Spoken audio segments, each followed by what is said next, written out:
Sa the cross of Calvary. Tatandaan po natin. Kaya po pag may papagawa lang sa'yo sila, ayaw mo nang gawin.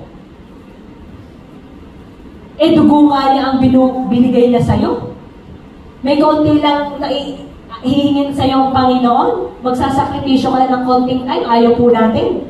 Nagre-reklamo na tayo. Si Jesus po ba nakita niyo nagreklamo? By the grace of God? Kahit po ako. Sa grace ng Lord, alam niyo po yung may papagawa kasi hindi po madaling talagang mag-serve kay Lord. Ang iisipin ko lang, pag minsan gusto kong magsabi kay Pasabas, pwede bang wag munang binaano ko po yung bibig ko kasi sabi ko, si Lord na, hindi nga si Lord Jesus, nakakahiya. Di po ba? Dugo niya.